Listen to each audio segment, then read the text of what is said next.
জয় হনুমান ওম নমঃ শিৱায় নমস্কাৰ বন্ধুসকল পুনৰ এটা গুৰুত্বপূৰ্ণ ভিডিঅ'লৈ স্বাগতম জনাইছোঁ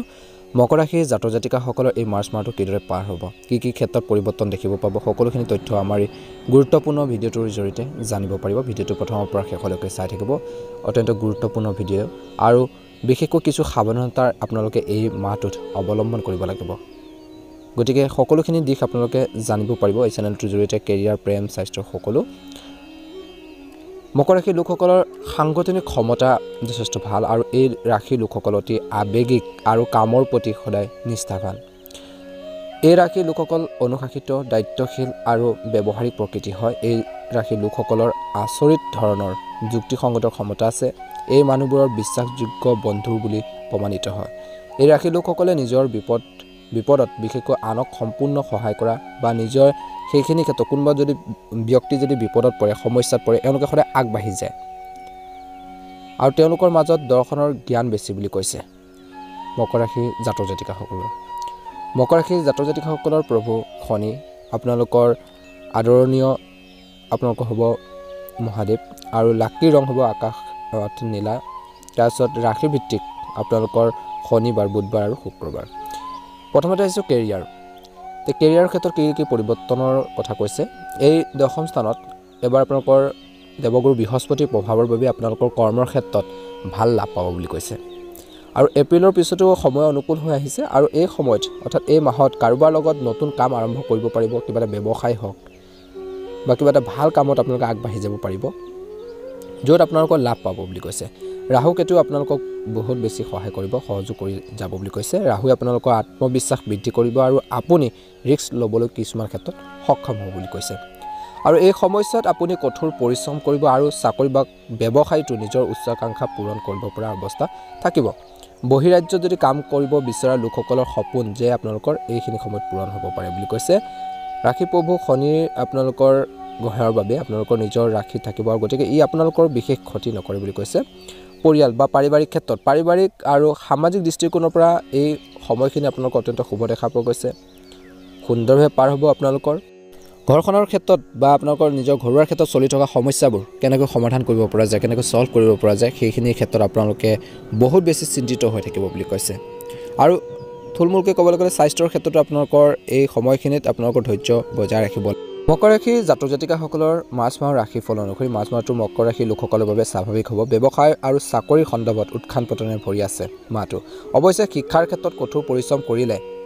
নিশ্চয়কৈ সফলতা লাভ কৰিব স্বাস্থ্যৰ সন্দৰ্ভত কিছু সাৱধানতাৰ অৱলম্বন কৰিব লাগিব নিজৰ হেল্থৰ প্ৰতি অৰ্থাৎ নিজৰ শৰীৰটোৰ প্ৰতি আপোনালোকে এক্টিভ হ'ব লাগিব শাৰীৰিক সমস্যা হ'ব আৰু কিছু ৰোগে কিন্তু আপোনালোকক এই মাহটোত কিছু অশান্তি দিব পাৰে গতিকে এই দিশটোৰ প্ৰতি মকৰ ৰাশিৰ জাতক জাতিকাসকলে ধ্যান ৰাখিব লাগিব আৰু অধ্যয়নৰ প্ৰতি ছাত্ৰ ছাত্ৰীসকলে যি প্ৰৱণতা যি ধৰণৰ আপোনালোকৰ ষ্টাডিৰ ক্ষেত্ৰত যি ধৰণৰ একাগ্ৰতা সেইখিনি আপোনালোকৰ বৃদ্ধি পাব বুলি কৈছে আৰু ভ্ৰমণ আপোনালোকৰ শুভ হ'ব কিন্তু যাত্ৰাৰ সময়ত নিজৰ সামগ্ৰিক যত্ন ল'ব লাগিব এই মাহত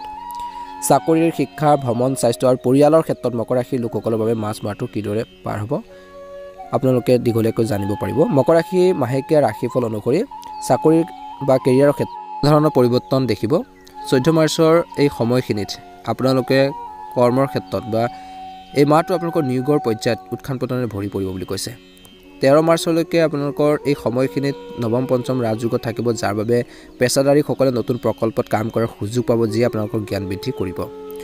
14 মাৰ্চৰ পৰা তৃতীয় ঘৰত সূৰ্যৰ ৰাহু গ্ৰহণৰ দোষ আপোনালোকৰ হ'ব পাৰে যাৰ বাবে নিয়োগ পৰ্যায়ত আপোনালোকৰ কাম আধৰুৱা হৈ থাকিব কিন্তু বাৰে বাৰে চেষ্টা কৰিলে আপোনালোকে নিশ্চিতভাৱে সফলতা লাভ কৰিব 14 মাৰ্চৰ পৰা 25 মাৰ্চলৈকে আপোনালোকে এই সময়খিনিত আপোনালোকে ধৈৰ্য বজাই ৰাখিব লাগিব আৰু আপোনালোকে আগুৱাই যাব পাৰিব বুলি কৈছে আৰু উচ্চ পৰ্যায়ত পঠিয়ালে সফলতা লাভ কৰিব আৰু আপোনালোকে এই সময়খিনিত আপুনি আপোনালোকৰ যিসকল ছিনিয়ৰ আছে কৰ্মৰ ক্ষেত্ৰত আশা পূৰণ কৰিব নোৱাৰিব পাৰে তেওঁলোকৰ বা কিবা এটা দায়িত্ব দিলে সেইখিনি কমপ্লিট কৰিব নোৱাৰিব পাৰে আপুনি সেইখিনি ক্ষেত্ৰত আপোনালোকে চেষ্টা কৰিব লাগিব আৰু নিজে কৰিলে ভাল হ'ব বুলি এই সময়খিনি মকৰ ৰাশিৰ জাতক জাতিকাসকলে অপ্ৰয়োজনীয়ভাৱে কিবা এটা বিপদত পৰিব পাৰে 14 মাৰ্চৰ আশে-পাশে কিন্তু ধ্যান ৰাখিব লাগিব বুলি কৈছে যদি আপুনি কলেজত নামভৰ্তিৰ বাবে আবেদন কৰিব বিচাৰে তেন্তে 14 মাৰ্চৰ পৰা 25 মাৰ্চলৈ আপোনালোকে এইখিনি ক্ষেত্ৰত আগবাঢ়িব পাৰে বা পত্ৰ জমা দিব পাৰে ই অতি শুভ হ'ব বুলি কৈছে মকৰ ৰাশিৰ জাতক জাতিকাসকলৰ স্বাস্থ্যৰ ক্ষেত্ৰত 7 মাৰ্চৰ পৰা 25 মাৰ্চলৈকে তৃতীয় স্থানত বুধ ৰাহু জড়তাৰ দুখ হ'ব পাৰে, যাৰ বাবে পেটৰ বিষ, শৰীৰ বিষ আদি সমস্যাৰ সন্মুখীন হ'বলগীয়া হ'ব পাৰে। আৰু এই সময়খিনিত কৈছে যে আপোনালোকে ধৈৰ্য বজাই ৰাখিব লাগে আৰু খোৱা বোৱাৰ প্ৰতি ধ্যান ৰাখিব লাগে, স্বাস্থ্যকৰ বস্তু ব্যৱহাৰ কৰিব লাগে। 13 মাৰ্চলৈকে সূৰ্যৰ সপ্তম দিশ আৰু এই সময়খিনিত আপোনালোকে ভ্ৰমণৰ দ্বাৰা লাভৱান হ'ব পাৰিব। আপুনি এনে এটা পৰিৱৰ্তন পাব যি আপোনালোকৰ দৈনন্দিন কাম কাজ ভাল কৰি তুলিব বুলি কৈছে। মকৰ ৰাশিৰ জাতক জাতিকাসকলে ধৈৰ্য বজাই ৰাখিব লাগিব আৰু এই মাহটোত বিশেষকৈ আপোনালোকে ঘৰুৱাৰ ক্ষেত্ৰত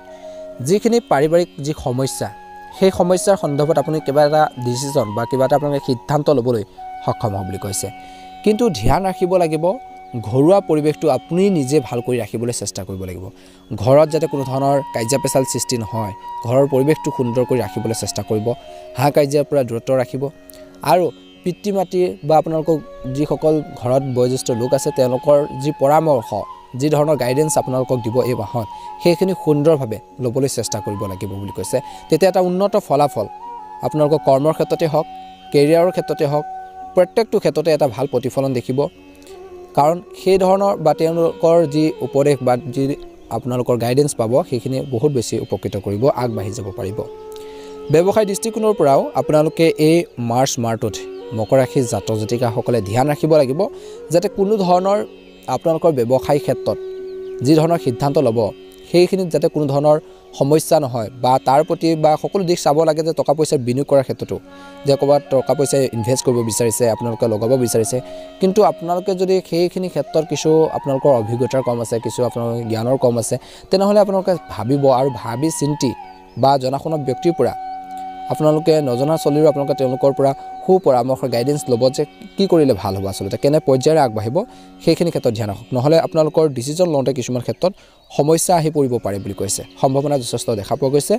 গতিকে এই কথাখিনিৰ প্ৰতি গুৰুত্ব প্ৰদান কৰিলে এটা ভাল প্ৰতিফলন দেখিবলৈ নিশ্চয়কৈ সক্ষম হ'ব। আপোনালোকৰ বৈবাহিক জীৱনৰ কথা ক'বলৈ যাওঁতে এই মাহটোত মকৰ ৰাশিৰ জাতক জাতিকাসকলৰ বৈবাহিক জীৱন অতি শুভ দেখা পোৱা গৈছে। বৈবাহিক জীৱনত আপোনালোকে ধৈৰ্য বজাই ৰাখিব লাগে আৰু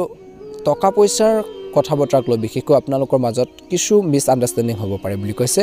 আৰু আপোনালোকৰ মাজত কোনো কেতিয়াবা যদি আপোনালোকে এই মাহটোত কোনোবা এটা দিনত যদি ভুল বুজাবুজি হয়, কাজিয়া পেচালো যদি হয়, সেই সমস্যাখিনি যাতে আপোনালোকৰ ডুবল এটা সুযোগ ল'ব নাপায় বা আপোনালোকে আনক বা আন মানুহক বেছিকৈ ইনভলভ নকৰিব। গতিকে আপোনালোকৰ মাজত যি ধৰণৰ সমস্যা আপোনালোকে নিজে সলভ কৰিবৰ বাবে চেষ্টা কৰিব লাগে বুলি কৈছে। তেতিয়াহে আপোনালোকৰ বৈবাহিক জীৱন আৰু বেছি উন্নত হ'ব আৰু বেছি ভাল এটা পৰ্যায়লৈ আগবঢ়াই নিব পাৰিব বুলি কৈছে। কিন্তু ল'ৰা ছোৱালীৰ কেৰিয়াৰক লৈ, তেওঁলোকৰ পঢ়া শুনা হওক, তেওঁলোকৰ স্বাস্থ্য পাতিক লৈ আপোনালোকৰ এই মাহটোত কিছু চিন্তা থাকিব। গতিকে তেওঁলোকৰ হেল্থৰ প্ৰতি হওক, তেওঁলোকৰ পঢ়া শুনাৰ সকলো আপোনালোকে দিশ চাব লাগিব বুলি কৈছে। তেতিয়া এটা উন্নত ফলাফল দেখিব বুলি কৈছে। আৰু আপোনালোকে ছেভিঙৰ ওপৰত গুৰুত্ব প্ৰদান কৰিব লাগিব বুলি কৈছে। গতিকে ইজনে সিজনৰ অনুভৱকো বুজিব লাগিব আৰু ইজনে সিজনক ৰেছপেক্ট কৰিব লাগিব, সন্মান কৰিব লাগিব এই মাহটোত। নহ'লে আপোনালোকৰ মাজত কাজিয়া পেচালৰ দৰে এটা পৰিৱেশ সৃষ্টি হ'ব পাৰে। গতিকে এই কথাখিনিৰ প্ৰতি গুৰুত্ব প্ৰদান কৰিলে এটা ভাল প্ৰতিফলন নিশ্চয়কৈ দেখিবলৈ সক্ষম হ'ব। তো এতিয়া আহিছোঁ মকৰ ৰাশিৰ জাতক জাতিকাসকলৰ প্ৰেম জীৱন। প্ৰেমত শুভ দেখা পোৱা গৈছে, কিন্তু আপোনালোকৰ মাজত বেছিকৈ আন কোনো ব্যক্তি ইনভলভ হ'ব নিদিব। তৃতীয় পক্ষ কোনো ব্যক্তি বা থাৰ্ড পাৰ্চন কিছুমান ব্যক্তি আপোনালোকৰ মাজত কিছু সমস্যাৰ সৃষ্টি কৰিব বিচাৰিব পাৰে বুলি কৈছে। গতিকে আপোনালোকে সমস্যাখিনি নিজে সমাধান কৰিবলৈ চেষ্টা কৰক বুলি কৈছে। খং ৰাগবোৰ এজনৰ খং উঠিলে আন এজনে বিশেষকৈ অলপ আপোনালোকে ৰৈ দিব আৰু শান্ত হোৱাৰ পিছত পুনৰ আপোনালোকে সেইখিনি সমাধান কৰাৰ বাবে চেষ্টা কৰক বুলি কৈছে। কিন্তু আৱেগত ডিচিশ্যনবোৰ আপোনালোকে এই মাহত তৎক্ষণাত নল'ব। আৱেগত লোৱাৰ সিদ্ধান্ত আপোনালোকৰ বাবে বহুত বেছি সমস্যাৰ সৃষ্টি কৰিব পাৰে পাছলৈ। গতিকে ধ্যান ৰাখিব। মকৰ ৰাশিৰ লোকসকলৰ প্ৰতিকাৰ স্বৰূপে বা উপায় বুলি ক'ব পাৰি, কিয়নো আপোনালোকৰ 8 মাৰ্চ মহাশিৱৰাত্ৰিত আপোনালোকে কাম এটা কৰিব। শিৱলিংগত আপোনালোকে পূজা কৰিব, জল অৰ্পণ কৰিব। তাৰপিছত আপোনালোকে মনতে ওমকাৰাই নম মন্ত্ৰ জপ কৰক। এটা ভাল প্ৰতিফলন দেখিবলৈ সক্ষম হ'ব। বা আপোনালোকে পাৰিলে ওম নম শিৱায় আপোনালোকে মনতে কৈ থাকিব আৰু মহাদেৱক আপোনালোকে বিশুদ্ধ জল অৰ্পণ কৰক। যিখিনি পূজাৰ বাবে সামগ্ৰী দিব লাগে, মহাদেৱক অৰ্পণ কৰিব লাগে, ঐক্য অৰ্পণ কৰিব লাগে, সেইখিনি আপোনালোকে দিবলৈ একেবাৰে নাপাহৰিব। আৰু আপোনালোকে কাম কৰিব 24 মাৰ্চ হোলীত আপোনালোকৰ দাহনত বিধাৰাৰ শিপা আৰু 5টা হলুক আগবঢ়াব। আৰু পিছদিনা নীলা কাপোৰ এখনত 11টা সৰু সৰু লোহাৰ নখত আপোনালোকে 11টা চিটি হোলিকা দহনৰ ছাই আপোনালোকে বান্ধি শনি মন্দিৰত ৰাখিলে শনিদেৱ সৈতে আপোনালোকৰ শক্তিৰ প্ৰভাৱ আপোনালোকৰ কমি যায় বুলি কৈছে অৰ্থাৎ যি ধৰণৰ শনি দুখ থাকিলেও আপোনালোকৰ সেইখিনি কিছু সমস্যাবোৰ সমাধান হ'ব বুলি বিশ্বাস কৰা হৈছে গতিকে এই নিয়মটো বা এই উপায়টো আপোনালোকে অৱলম্বন কৰিব পাৰে নিশ্চয়কৈ এটা ভাল প্ৰতিফলন দেখিবলৈ সক্ষম হ'ব যদি আমাৰ এই চেনেলটোত আপোনালোকে একেবাৰে নতুন হয় ভিডিঅ'টো যদি চাই ভাল পাইছে নিশ্চয়কৈ লাইক এটা কৰিব চেনেলটো ছাবস্ক্ৰাইব কৰি দিব আপোনালোকৰ আত্মীয়বৰ্গৰ পৰিয়ালবৰ্গলৈ ভিডিঅ'বোৰ শ্বেয়াৰ কৰি দিব আপোনালোকৰ কিবা সমস্যা কিবা কথা সুধিব লগা থাকিলে আপোনালোকে নিশ্চয়কৈ কমেণ্ট বক্সত সুধিব পাৰে নিশ্চয়কৈ আপোনালোকক সহায় কৰা হ'ব আমাৰ এই চেনেলটোৰ জৰিয়তে আপোনালোকৰ সকলোৰে মাৰ্চ মাহটো সুন্দৰে পাৰ হওক সুস্বাস্থ্য কামনা কৰিছোঁ মনৰ ইচ্ছাবোৰ পূৰণ হওক কনফিডেন্স ৰাখিব মা লক্ষ্মী কৃপাত সুন্দৰে পাৰ হওক মহাদেৱৰ কৃপাত আপোনালোকৰ মাহটো সুন্দৰে পাৰ হওক তাৰে কামনা কৰিছোঁ কমেণ্ট বক্সত ওম নমঃ শিৱায় লিখিবলৈ নাপাহৰিব ওম নমঃ শিৱায়